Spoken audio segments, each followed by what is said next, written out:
Hola, ¿qué tal? Bienvenidos a su programa Voces de la Tierra. Estamos muy contentos de estar una semana más con todos y cada uno de ustedes y el día de hoy con otro increíble tema. Pero antes, ¿cómo se encuentran esta semana? Estoy con el Inge Pepe Dávila Paulín y el ingeniero Cristian Gómez. ¿Cómo están? ¿Y qué tal, Citlali? Buenas tardes y buenas tardes al público que nos está viendo y escuchando. Muy bien, estamos muy bien aquí en un programa más de Voces de la Tierra, su programa ambiental en la región carbonífera.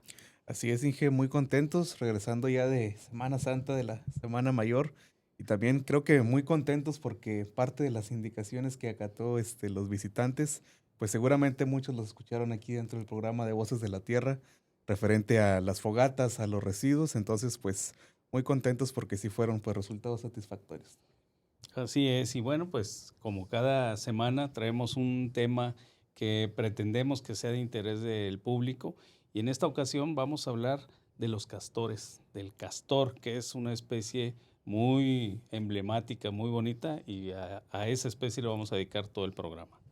Así es, Inge. Y bueno, precisamente decidimos que fuera el programa del castor porque hoy 7 de abril se conmemora el Día Internacional de los Castores. Ok, Entonces prácticamente fue creado y lo busqué en 2009 por una asociación que por sus siglas en inglés es BWW, que es Castores, Humedales y Vida Silvestre.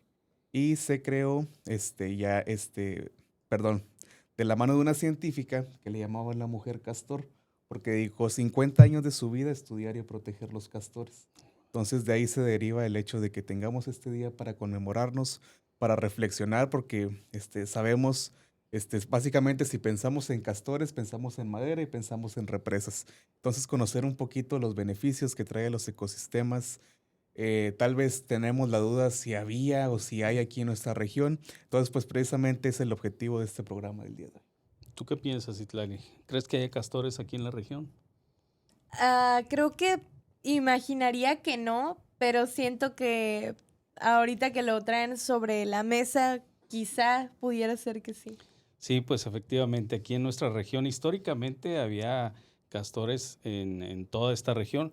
Desafortunadamente, pues por el crecimiento poblacional de los humanos y la destrucción del hábitat, por diferentes factores, se ha estado reduciendo la distribución de los castores, pero Coahuila es un estado en el que actualmente todavía existen poblaciones viables, poblaciones saludables de castor, y ahí estamos viendo algo de los materiales que aquí nuestro colega Cristian ha elaborado sobre el Día Internacional del Castor.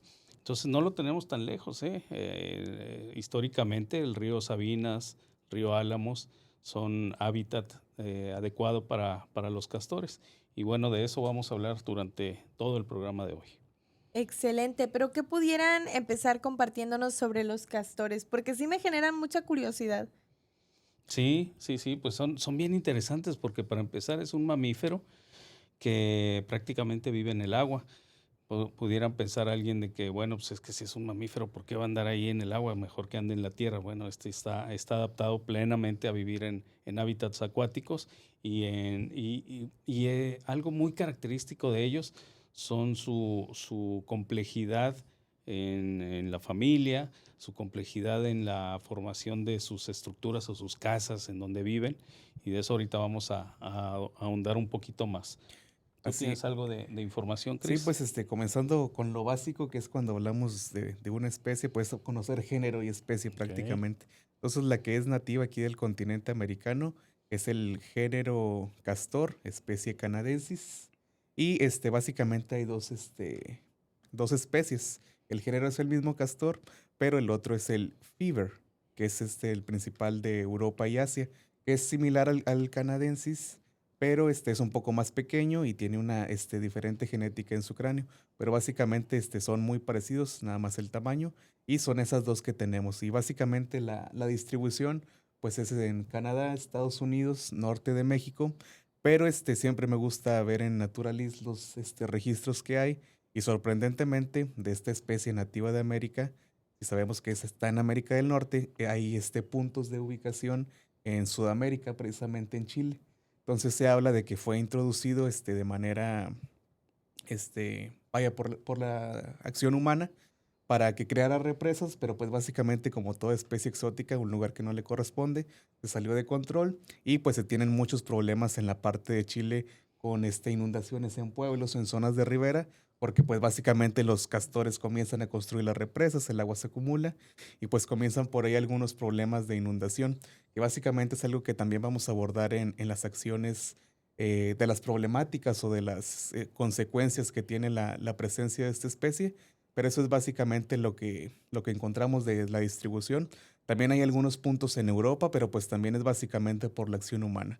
Pero si nos centramos en los países, como les digo, que habita, es básicamente Canadá, Estados Unidos y norte de México. Muy bien, y norte de México, pues estamos hablando justamente aquí Ok, donde sí. estamos viviendo, en la región carbonífera y otros lugares en el estado, en donde los tenemos registrados, de hecho. Y yo creo que algo muy característico e importante que mencionar de los castores es la complejidad que tienen para formar sus hogares, las estructuras en donde viven, porque resulta que viven en grupos familiares, son muy familiares ellos, y hacen unas estructuras con ramas y troncos que cortan a la orilla de los cuerpos de agua para formar estos diques, ¿no? Y aquí yo creo que las partes en donde los hemos visto y encontrado es acá en el municipio de Candela, en el municipio de Juárez, por ahí. Y estas estructuras son bien interesantes porque no nada más es su refugio, sirven además como diques o como estructuras para almacenar agua, para juntar agua y se forman lagunas en donde ellos pues tienen el hábitat adecuado para poder subsistir, porque son 100% herbívoros. Entonces van a adecuar su hábitat para poder vivir de manera cómoda en estos hábitats. Entonces, esas estructuras que hacen con la madera es precisamente para que las condiciones se den del modo en el que ellos puedan vivir. Efectivamente, y esas estructuras que pueden ser muy grandes, de hecho hay un registro por ahí en Montana que en una de las estructuras de los castores tenía 652 metros de largo, 4 metros de altura y 7 metros de grosor en la base, o sea, grandísima, ¿no? Es como una estructura muy grande. Las que hemos visto en áreas más cercanas son más pequeñas, pero son en donde tienen su madriguera, su hábitat, su casa, porque ahí van a pasar el invierno, tienen entradas subacuáticas o por los lados, en donde van a poder vivir cómodamente estos grupos familiares, porque resulta que son muy familiares ellos, ¿no? Conforme va creciendo la manada, pues van los individuos más que alcanzan su madurez, forman otras colonias y entonces tienen como grupos familiares ahí viviendo cercanos.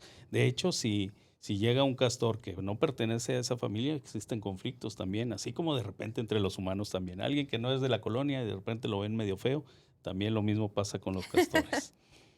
Así es. Y bueno, adelantándonos un poquito a la parte de las características generales y de la mano con lo que menciona Ige, es también la adaptabilidad de su Ujú. cuerpo.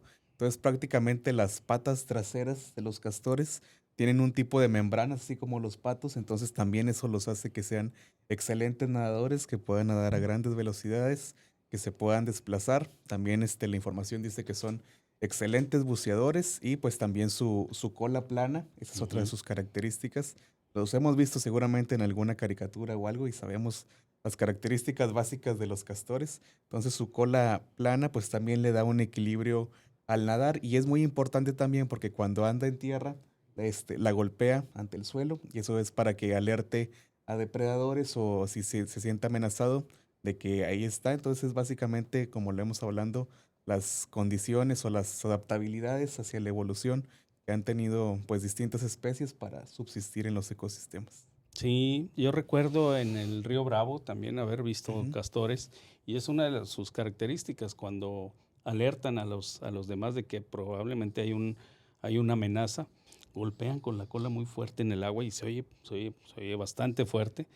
Y tú puedes ver en los restos o en los lugares en donde conviven los castores, cómo dejan, además de sus huellas, esas escamitas de la cola en unos montículos de tierra, porque prácticamente moldean esos montículos Wow.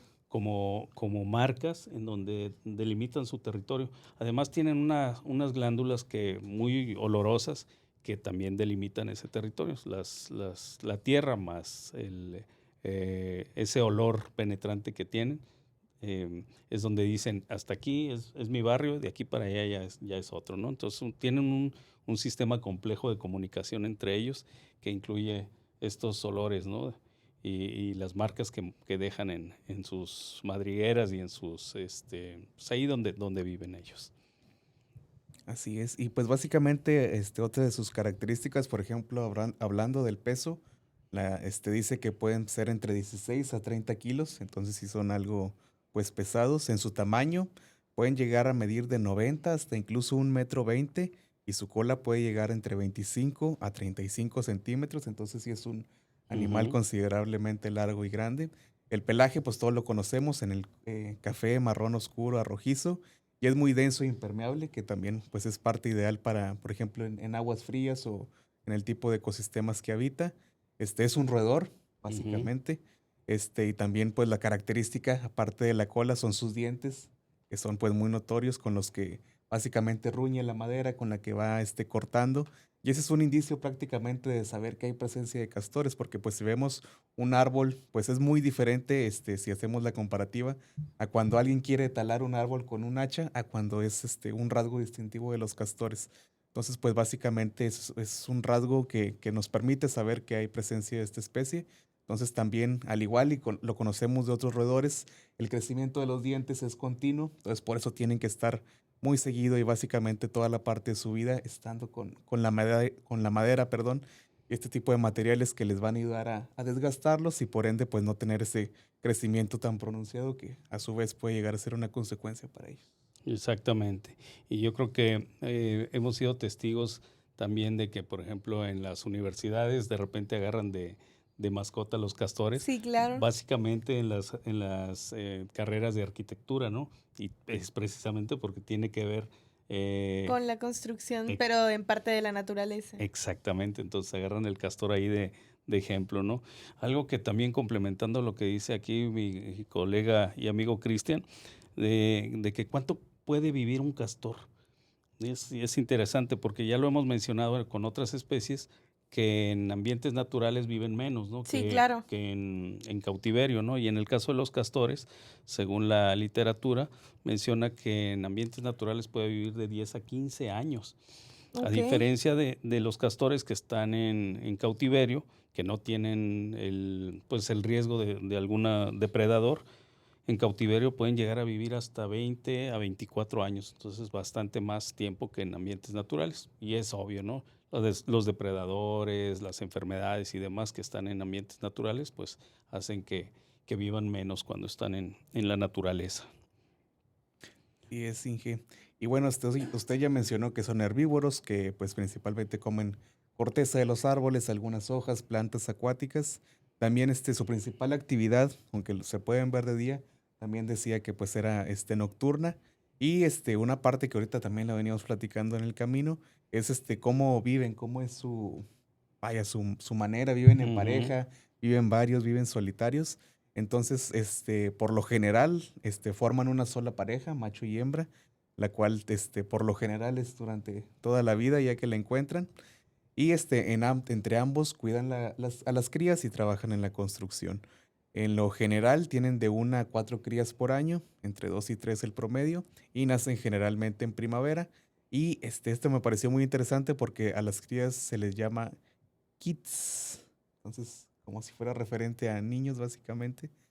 Y viven en grupos familiares, entonces incluye a los padres, por decirlo así, a las crías y también las crías del año anterior, que es Ujú. como si los llamaran pues los juveniles. Sí. Entonces, mientras también vaya como una familia tal cual, mientras los padres van y trabajan en la construcción, los adolescentes cuidan a las crías más pequeñas. Entonces, básicamente la manera en que se va formando la colonia y de esta manera trabaja el castor. Sí, se me imagina que es como un grupo familiar muy, Sí. muy unido, donde están ahí los hermanitos cuidando a los más pequeños.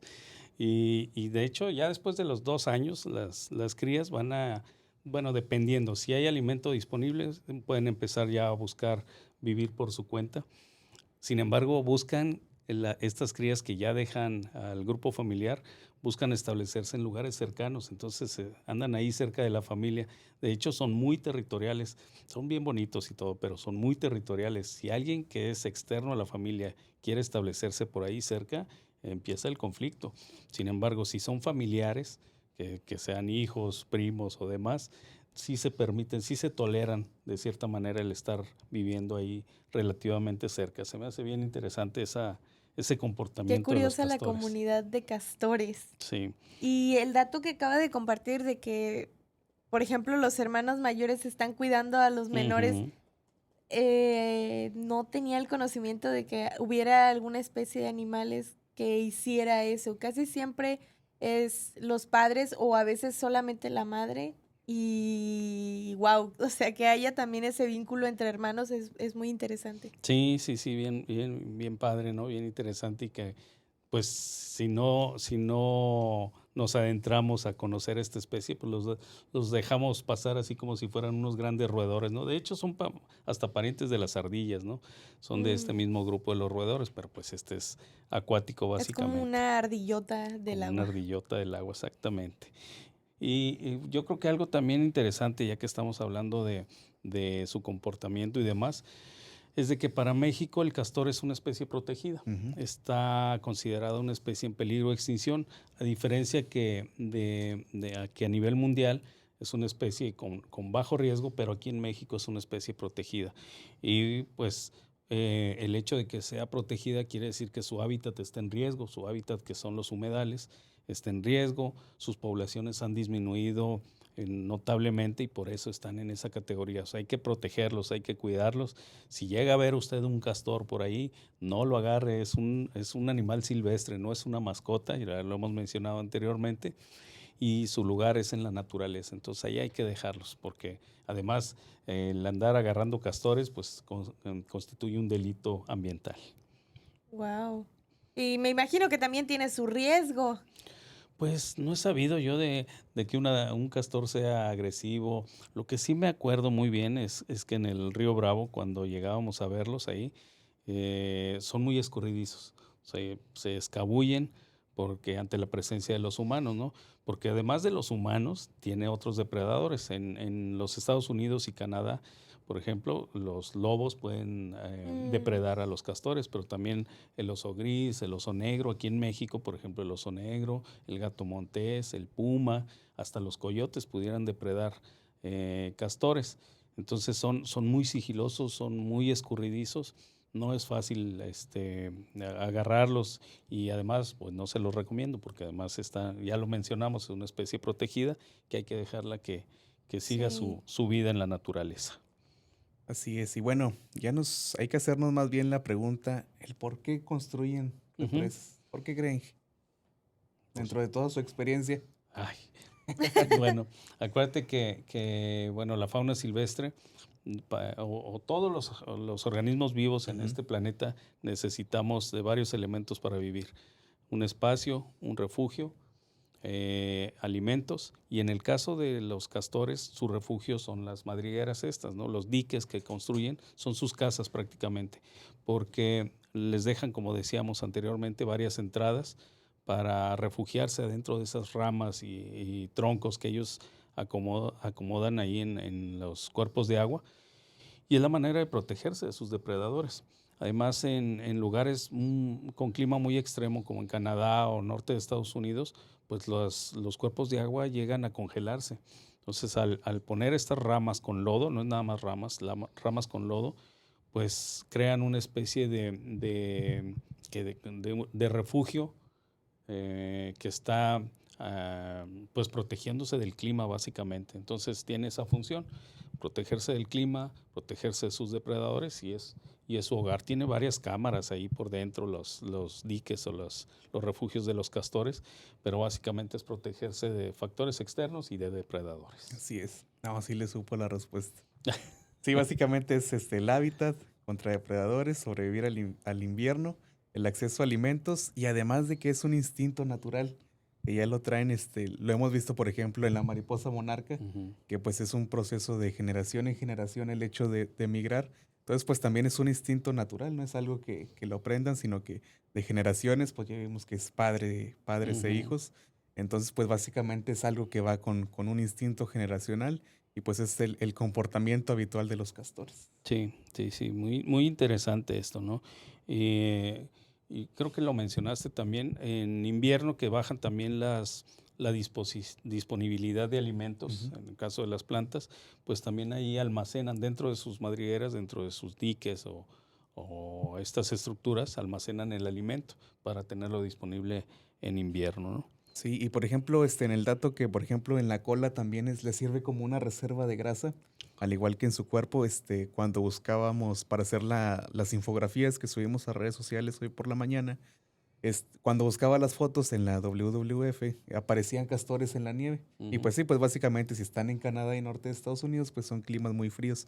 Pero entonces también es esa adaptabilidad del hecho de que tienen reservas de grasa que les ayuda a guardar calor. Entonces, pues también si es un clima muy frío, aparte de refugiarse en sus madrigueras, esas reservas de calor pues los ayudan a seguir subsistiendo en este tipo de climas muy extremos. Entonces, pues básicamente desde estar en agua hasta estar en un clima con nieve, hasta, por ejemplo, acá en el norte de México que hace calor. Entonces es esa adaptabilidad tan padre, tan destacable que tienen los castores. Sí, y hablando de las amenazas o problemas que enfrentan los castores, además de las sequías Ujú. y de sus depredadores, fíjate que eh, ellos producen una sustancia muy olorosa eh, que además utilizan para delimitar sus terrenos. Cuando ya les decía que son muy territoriales, marcan Sí, estas con lodo, prácticamente hacen como unas mojoneras ahí de lodo, que de hecho con la cola la compactan y hasta puedes ver las escamas de la cola ahí en esas, sí, sí, sí. pues en esos montículos de tierra, pero tiene un olor muy característico y esto es porque tienen algo que se llama castorio, que es una, una secreción Ujú. muy olorosa de los castores que es utilizada por marcas de prestigio para los perfumes, por ejemplo. Es utilizada también para peletería, tienen varios usos, ¿no? Y por eso durante muchos años, de hecho estuvo casi en peligro de extinción porque era cazado los castores para sacarles estas glándulas y utilizar ese componente químico que produce el castor, muy oloroso, al grado de que estuvo casi, bueno, en México sigue estando en peligro de extinción. En Ujú. Estados Unidos y Canadá no, porque ya han tenido éxito los programas de protección y reproducción de los castores. Sin embargo, en algunos lugares como México, pues está en peligro precisamente por la sobreexplotación que hubo de estos animales. A diferencia de lo que mencionabas en Sudamérica, allá están considerados como una especie exótica. Al ser de acá Mm, del norte y en algún momento se los llevaron allá a Sudamérica, pues ahora allá constituye un problema. Como Ujú. cuando hablamos del pez diablo aquí en nuestro país, que en Sudamérica es nativo, pero aquí es exótico, con el castor pasa lo contrario. Ujú. Aquí en Norteamérica es nativo el castor, pero en Sudamérica pues es exótico. Y y por ejemplo, también es muy padre preguntarse cómo eran los antepasados de ciertas especies. Entonces, al igual, y creo que si vimos alguna vez la película de la Era del Hielo, llegamos a verlo porque precisamente pues me gustó saber el dato. Y era ajá. muy similar en un castor, como si fuera un castor, pero muy grande, como un oso pequeño. Pero a diferencia de llegaba a pesar 100 kilos y 2.5 metros de largo. Y a diferencia pues de esta especie actual, o sea, la evolución, que ya es más pequeño, el castor del antepasado, que era el castor gigante prehistórico, no se dedicaba a construir represas ni nada, sino que era un comportamiento similar al de los perezosos. Simplemente caminar, estar comiendo, no tenía un comportamiento de construcción de represas o algo similar a la especie actual. Y este se extinguió hace unos 10.000 años, cuando fue la última glaciación, el final de la última glaciación. Entonces, por eso lo llegamos a ver en la película de la Era del Hielo, porque fue cuando tuvo su mayor auge. Y pues ya como lo conocemos, los procesos de evolución, pues ya es hasta la especie que tenemos hoy en día. Ok. Y sin embargo, entiendo que recientemente, y me refiero todavía el siglo pasado. Ujú. Había otra especie, la que tenemos aquí es Castor canadensis, pero había la Castor californiensis, Ujú.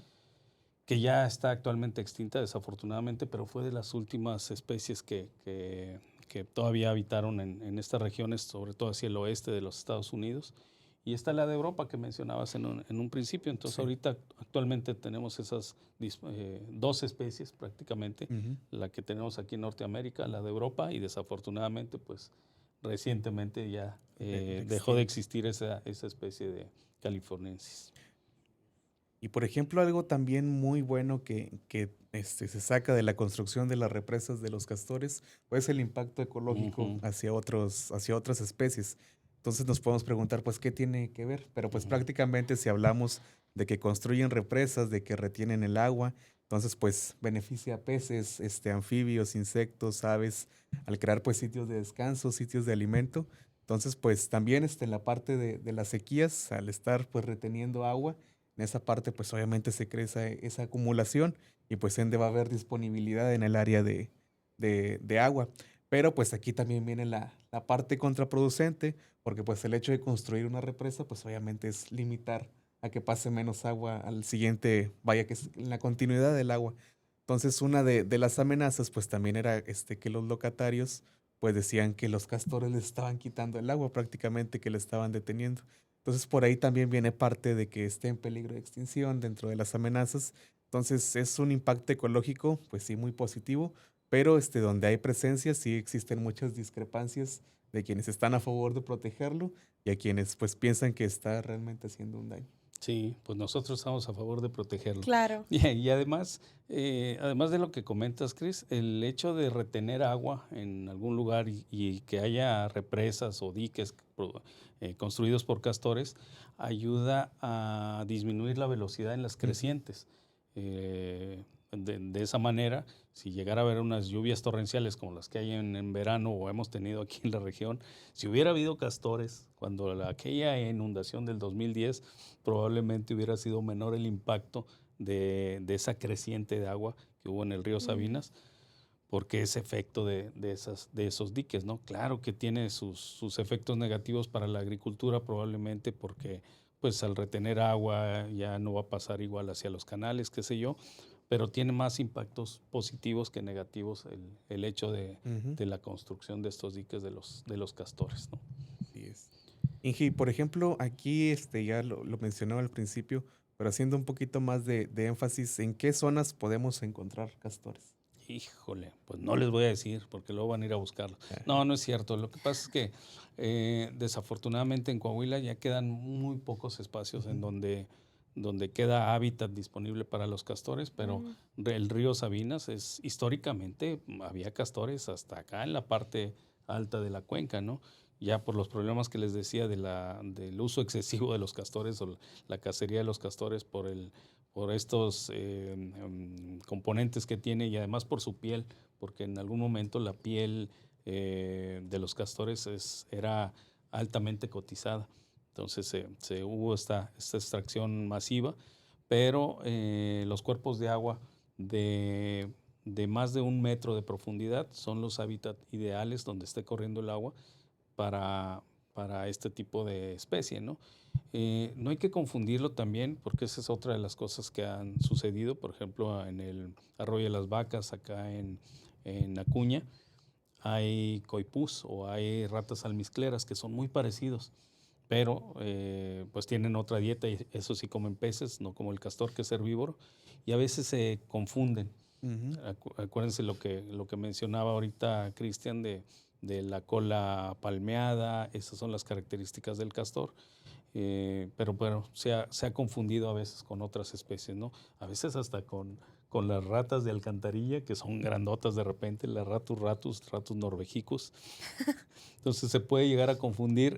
Recientemente ustedes se han de acordar que hubo hasta un video en Sabinas donde se veía un animal nadando en la noche. Entonces, ¿qué pudo haber sido? Pudo haber sido un castor, pudo haber sido un coipú, una rata almizclera, pudo haber sido qué sé yo, una carpa nadando, pues era en la noche, o Ajá. pudo haber sido hasta una rata de alcantarilla nadando, pues son muy buenas nadadoras. Entonces, pongan atención y no hay que confundirlas con otros organismos que de repente andan en el mismo hábitat. Y es porque, pues a veces, como usted lo dice, sale contraproducente. Muchas veces la curiosidad, pues nos puede hacer ir a buscar o a molestar, incluso pues va a llegar a ahuyentar en este caso precisamente a los castores. Ujú. Y otro de los puntos muy importantes, pues son las acciones de conservación, es decir, ¿qué podemos hacer desde nuestro lugar? Porque siempre lo tratamos aquí en Voces de la Tierra, pues tal vez desde mi oficina, desde mi lugar, desde mi casa, pues yo qué puedo hacer para prácticamente cuidar una especie si no la estoy dañando. Pero pues por eso existen este tipo de acciones que precisamente son acciones de conservación. Y pues la primera es la protección de los hábitats. Entonces, desde cuidar los ríos, los arroyos, humedales, una parte muy importante, evitar las deforestaciones cerca Ujú. o en las orillas de los ríos, en las riberas, es pues una acción muy importante porque prácticamente es del material que ellos construyen sus madrigueras, de lo que ellos alimentan. Entonces, esa es la primera acción de conservación que se maneja. Definitivamente, y el programa Voces de la Tierra es una herramienta muy importante en la conservación no solo de los castores, sino de todas las especies, de toda la biodiversidad de la región, o sea, la difusión. Dicen por ahí que para cuidar hay que conocer. Entonces, Voces de la Tierra es justamente el sentido de este programa. Primero dar a conocer para poder conservar, y estamos hablando del castor, entonces esperaríamos que después de este programa alguien se ponga a pensar, ay, pues mira, yo a lo mejor vi un tronco por ahí roído o mordisqueado donde se veían ahí las marquitas de los dientes, probablemente era de un castor. Entonces usted puede colaborar mucho con la protección de los castores, como dice Chris.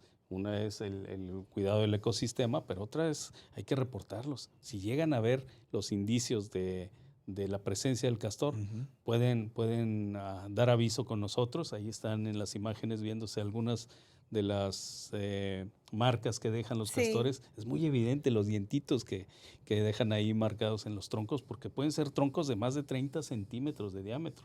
O sea, no son ramitas chiquitas, sino son troncos grandes. Claro, también ramitas chiquitas, pero esas son las evidencias de los castores. Entonces, si usted que nos está viendo y escuchando probablemente ve algo así, pues puede reportarlo con nosotros y vamos a hacer los recorridos de campo que sean necesarios para corroborar, ojalá, y en el futuro podamos tener o ver nuevamente castores como nuestros antepasados los vieron aquí en estas regiones. Por supuesto. Y creo que justo es esa parte en la que quisiéramos que pudiéramos hacer mucho más para que exista la posibilidad de tenerlo justo como la naturaleza lo había dictado, como lo tenían, y que no a causa de la mano humana, pues se haya perdido o se llegue a perder, que esperemos que no, y que sí podamos ver muchos más, una especie tan impresionante como los castores. Sí, y además ejemplo de muchas cosas, ¿no? La Facultad de Arquitectura de la universidad tiene al castor como, de la Universidad Autónoma de Coahuila tiene al castor como su emblema, ¿no? Precisamente por esa capacidad de construir diques, bueno, ahí lo agarraron de ejemplo. Ujú. Y otras cosas que podemos hacer, además de la difusión, de la protección de los hábitats, es evitar la contaminación del agua en los cuerpos de agua, ¿no? En las descargas de aguas de las ciudades, ese tipo de cosas pues afecta la calidad del hábitat de los castores y de otras especies. Entonces, al proteger los humedales, el cuerpo de agua, estaremos protegiendo otras especies, no nada más los castores, sino las plantas, los peces y otros organismos que utilizan el mismo hábitat. Entonces, todos podemos colaborar. Cuando vaya a campo, no deje basura. Cuando vaya a campo, evite incendios forestales. Cuando vaya a campo, pórtese bien y la naturaleza se lo va a agradecer. Sí, y por ejemplo, como usted bien lo menciona, pues es parte de reconocer el valor ecológico, porque sí, pues dentro de las amenazas está el hecho de la caza para obtener sus pieles o sus grasas, pero ese no es el valor ecológico Ujú. de las cosas vaya, de la naturaleza en sí, sino el hecho de conocer los beneficios que trae. Entonces sabemos que si tenemos pues agua limpia, si vemos que llegan las aves a los ríos, eso quiere decir que aún el ecosistema está en cierto equilibrio, que aún es posible que lo podamos seguir conservando. Entonces, pues es parte de lo que siempre hablamos aquí en Voces de la Tierra. Muchas veces no queremos hacer el mal, sino que no tenemos la información complementaria. Lo hemos visto en recorridos de campo de, es que no sabía, bueno, ya le estamos diciendo, ya sabe. Entonces ayúdenos a seguir conservando los entornos. Entonces, pues si conservamos, no solo, por ejemplo, aquí en la región enfocándonos en los sitios turísticos, sino desde las partes altas en las montañas hasta donde llegan a desembocar los ríos, pues hacer lo que nos corresponde, que es prácticamente el respeto a la naturaleza. Sí, sí, sí, porque además pues cada vez quedan menos espacios para la vida silvestre. Ahorita complementando la pregunta que quedó también ahí medio inconclusa de dónde Ujú. podemos encontrarlos, pues ¿cuáles son los cuerpos de agua que tiene Coahuila actualmente que sean saludables? Tenemos partes del río Sabinas, del río Álamos. ¿Es lo que se está pasando ahorita? Sí, Ok, hay hasta unas imágenes por ahí. El río Candela, el río Bravo. Entonces, sí existen afortunadamente todavía algunos cuerpos de agua que tienen la capacidad de mantener a esta especie. Entonces hay que protegerlos porque ya nosotros desafortunadamente ya no alcanzamos a ver esta especie que decíamos de California. Entonces no quiero que mis hijos en el futuro no tengan la oportunidad de ver estas especies que ahorita claro. estamos nosotros siendo testigos todavía de su existencia. Entonces hay que heredarles a las futuras generaciones la oportunidad de que vean lo que nosotros alcanzamos a conocer en esta temporada. Sí, por supuesto que se mantenga y que mejore incluso Ujú. la población de castores que hay en la actualidad por acá en México, y que yo sé que somos perfectamente capaces de lograrlo, y si todos ponemos una parte de esfuerzo y algo de nosotros para conseguirlo, yo sé que muy seguramente sí. Eso esperamos y ese es el sentido del área natural protegida de la Cuenca de Don Martín, justamente cuidar los recursos naturales, pues para poder aprovecharlos y para poder disfrutarlos de manera indefinida. Y para no perder la costumbre, Citlali, Cris, pues traemos una historia que esperemos que les guste. Excelente. Y es pues un pequeño relato que hizo Soledad Antelo y que nos pareció muy adecuado traerlo a Voces de la Tierra, que enseguida se los comparto. Se llama El Castor Previsor. Y vamos a ver al último qué mensaje nos deja. Excelente. Dice así: todos los castores del bosque tenían entre sus tareas la construcción de sus diques para aprovechar más el entorno del río y obtener mejores alimentos y condiciones para sus refugios. Subiendo el nivel del agua, los castores crean una especie de barrera y así se protege de los depredadores, manteniendo sus madrigueras a salvo. Para esta tarea, los castores necesitan ramitas, trocitos de troncos, maderas y algunas veces piedras. Los castores no solo se ocupan de construir estos diques, sino de mantenerlos en buen estado y repararlos cuando es necesario. Muchas veces a algunos castores les sucede que necesitan construir su dique, pero los materiales que consiguen no son lo suficientes como para completar la construcción. Otras veces lo que ocurre es que el dique se daña cuando en el entorno hay escasez de ramitas y maderas. Este problema suele ser muy grave para ellos, ya que puede poner en riesgo su vida. Pero esto jamás le sucedió a Paco, el castor provisor. Paco, de pequeño, había visto a sus mayores sufrir esa problemática. A él le gustaba observar cómo se manejaban los castores adultos y se ponía a pensar cómo podía evitar que de mayor le pasase lo mismo a él. Entonces Paco se le ocurrió una idea. Buscó un viejo árbol seco que estaba hueco por dentro y lo convirtió en su almacén. Comenzó a guardar allí todas las ramitas y maderas que podía, para que cuando fuera un adulto y necesitase armar su dique, los materiales ya estuvieran disponibles y fueran suficientes. Paco todos los días se dedicaba a recoger algunas ramitas y maderas guardadas en su árbol. A veces eran muchas las que guardaba, otras eran menos, pero Paco era constante en su plan. Aunque fuera tan solo una ramita, él guardaba todos los días un poco en su almacén. El tiempo fue pasando y Paco se convirtió en un castor adulto. Como la mayoría de los castores, quería formar su propia familia y para eso necesitaba su madriguera y su dique para protegerse. Así que Paco acudió a su árbol almacén y comenzó a coger las maderitas y ramas necesarias para construir su represa. En pocos días, el trabajo estuvo terminado. Los materiales que Paco tenía habían sido suficientes para armar un robusto dique e incluso habían sobrado. Otros castores se sorprendieron con la velocidad y facilidad que Paco había armado su presa. Pero ellos no sabían que él de pequeño había sido provisor y estaba listo para ese momento. Paco, además, nunca dejó de juntar ramitas y maderas. Incluso con su dique terminado, Paco seguía juntando en su árbol más ramitas y maderas, por si en el futuro necesitaba reparar su dique o tal vez construir otro.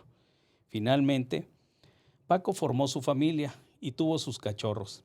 A ellos les enseñó a ser previsores como él había sido de pequeño, y a ahorrar poco a poco sus materiales para que cuando llegase el momento estuvieran listos para construir sus propios diques y proteger sus hogares. De esta manera, Paco el castor, provisor, les dejó a sus pequeños una lección de valor incalculable.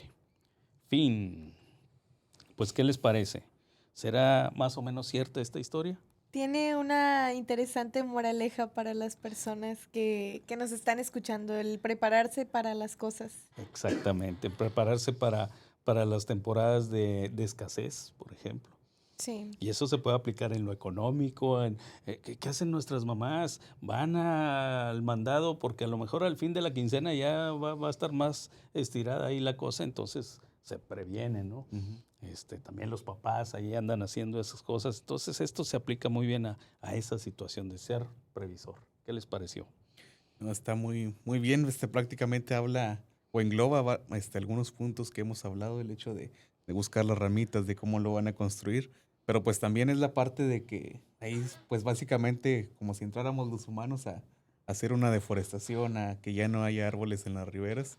Entonces, pues también es parte de lo que engloba la historia, y lo cual pues nos da una parte a ser más conscientes de qué tan importante es la parte de bosques, la parte de arbolados, o sea, porque podemos decir, pues, que la madera nada más nos sirve a los humanos, pero pues básicamente vemos que para otras especies es parte fundamental de sus vidas. Entonces, pues también es parte de reflexionar ese tipo de recursos. ¿Se imaginan si hubiera habido un incendio forestal y se le quemara el árbol ese que estuvo cuidando Paco y donde estaba almacenando las ramitas, y el incendio se lleva el árbol? Pues ya valió todo el trabajo y esfuerzo del castor por un descuido hecho por un humano. Claro. Entonces, es parte de lo que podemos llevarnos con este mensaje. Sí, y por ejemplo, estoy viendo, tenemos algunos comentarios. ¿Qué les parece si los leemos? Sí, puedes ayudarme dándole lectura porque a mí no me aparecen los comentarios. Muy bien. Bueno, voy a comenzar primero uno que me mandaron en privado. Mi corazón, Mariana. Ya me lanzo para mi próxima tierra natal, Inge, para Parras. Muy bien. Héctor Castañeda dice saludos, interesante programa como siempre. El ingeniero Genaro de la Rosa, del SIGA en Nueva Rosita, nos Saludos, pone saludos. buenas tardes, estimados José y Cristian. Excelente participación y tema de interés en nuestra región. Pregunta, ¿existen algún censo o estimación de las especies que existen en el estado de Coahuila o la región carbonífera? Sí. Si habla de especies, claro que sí. Sí Ujú. lo tenemos y con mucho gusto se lo podemos compartir. Un saludo a Genaro. Ujú. Claro que sí, lo tenemos bastante actualizado. Muy bien. Y un mensaje de la compañera Zaida, es guardaparque aquí del área natural. Dice, entonces los castores que podríamos ver en Canadá, ¿los podríamos ver aquí en la región? Claro que sí, es la misma especie, aunque hay varias subespecies, pero prácticamente es la misma. Donde sí son diferentes son el que mencionábamos en Europa y Europa. Asia, ¿no? En el Eurasia. Ese sí es un poquito más pequeño. De hecho, no se pudiera ni cruzar entre ellos, ¿no? Pues son ahí genéticamente diferentes. Pero sí, son los mismos. Muy bien. Esos son básicamente los comentarios que tenemos hasta ahorita. No, pues muy bien, y muchas gracias que están al pendiente ahí de Voces de la Tierra, su programa ambiental de la región carbonífera. Excelente, pues ¿hay algo más que les gustaría compartir en el episodio de hoy? Pues nada más que esperamos que el tema de hoy haya sido de su interés. Cuando lo estábamos ahí semblanteando, veíamos que hay mucho desconocimiento en cuanto a esta especie en particular. Bastante. Sí, ¿verdad? porque pareciera que si hablábamos de castores era hablar del emblema de Canadá, que es el castor, como que allá muy lejos es donde había castores, y pues no los tenemos tan lejos, y entonces esperemos que los esfuerzos de conservación en las áreas naturales protegidas o en algunos otros esquemas de conservación que hay en México rindan frutos y tengamos pronto la presencia de castores aquí, como históricamente andaban aquí en el río, aquí en Musquis, seguramente andaban ahí los castores. Quién quite y en un futuro podamos volver a verlos. Sí, Esperemos que sí. sí, yo pues en lo personal sí me parece una especie muy interesante. Cuando vimos el tema, pues sí, me ponía a pensar que cuándo sería la fortuna en la que podría haber mínimo alguna construcción o algún tronco roído por los castores. Pues espero que sea muy pronto y pues básicamente está en lo que ya mencionó. Las acciones de conservación, cuidar los ríos, cuidar los bosques y pues va a ser prácticamente lo que va a ir juntando todo lo que siempre decimos aquí en Voces de la Tierra para seguir cuidando la naturaleza. Y hoy es Día Internacional de los Castores, entonces ya hay pretexto, ya nos podemos ir. Nos podemos ir a celebrar a los castores. Excelente, pues muchísimas gracias y nos vemos en el próximo episodio de Voces de la Tierra, no se lo pierda, el próximo martes.